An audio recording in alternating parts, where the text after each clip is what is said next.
Hello po, it's me again, Lauren Lil Kusina. Today po, magluluto po ako ng sinigang na bangus. Ang mga sangkap po ng aking sinigang na bangus ay meron po akong 2 pirasong medium size na bangus, fresh from palengke. So ayan po, pina-slice ko na po. Ayan po yung gagamitin natin sa ating sinigang na bangus.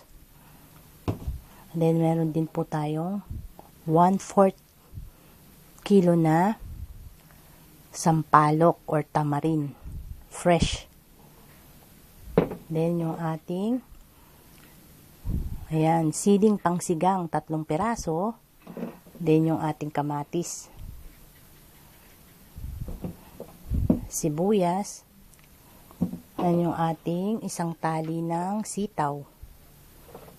Ayan. Then, yung ating labanos, 2 peraso. Maliit lang po yung kanyang size or small. 2 tali ng okra. Then, yung ating talong. Saka yung ating kangkong. Yan, isang tali ng kangkong. Then, gagamit din po tayo ng ground black pepper at cayenne pepper. So, ayan po, magluluto na po tayo. Then, ayan po, nilagay ko na po yung ating kamatis at ang ating sibuyas. Naglalagay tayo ng ground black pepper.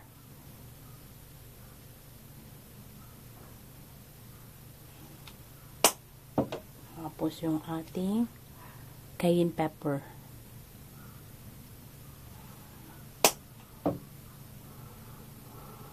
Nalagay din po tayo ng patis. 1/4 cup na patis.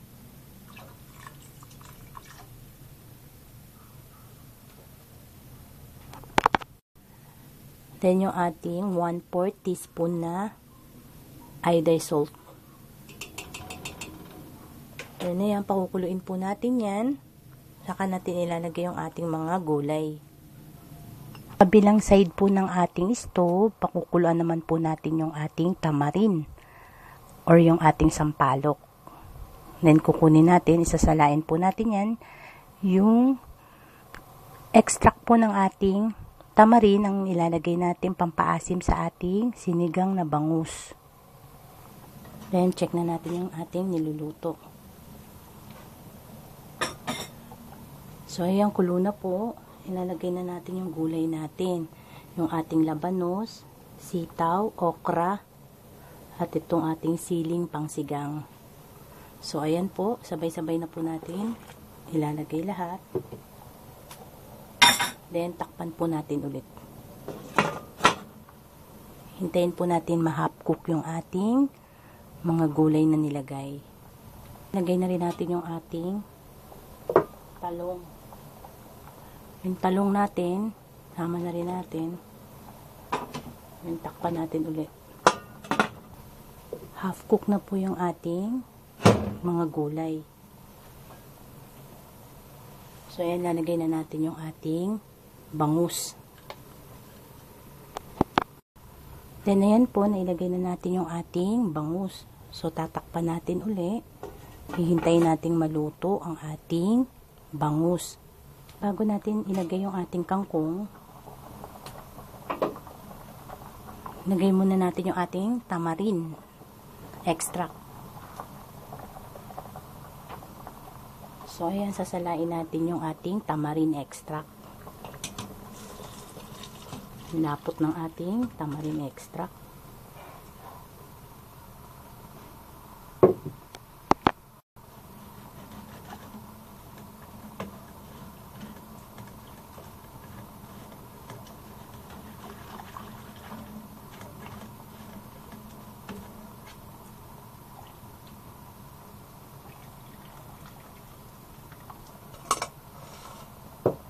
So, ayan, nailagay na natin yung ating tamarin extract. Nilalagay natin sa ibabaw yung ating kangkong. Then ayan, nailagay na po natin yung ating kangkong. Hintayin natin ulit kumulo. Luto na po ang ating sinigang na bangus. Lipat lang po natin sa bowl ang ating sinigang na bangus. Luto na po ang ating sinigang na bangus. Ready na po sa ating lunch or dinner. Try nyo po sa bahay. Thank you for watching Lauren Lil Kusina. Thank you po. Yan na yan po, titikman natin.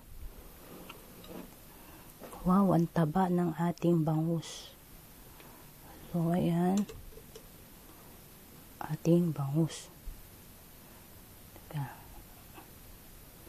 Ano, ang taba ng ating bangus. Tatanggalin natin yung tinik. So, ayan po ang ating sinigang na bangus. Wow, ang sarap.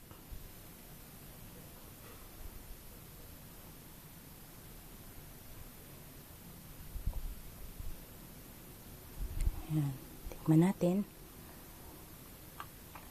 Wow, ang sarap. Malinamnam. Ang sarap. Nataba ang ating bangus. Mataba.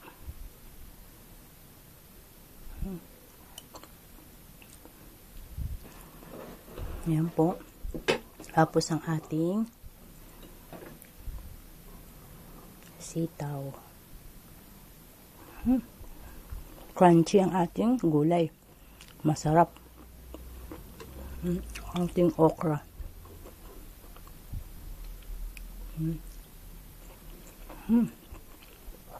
Sarap.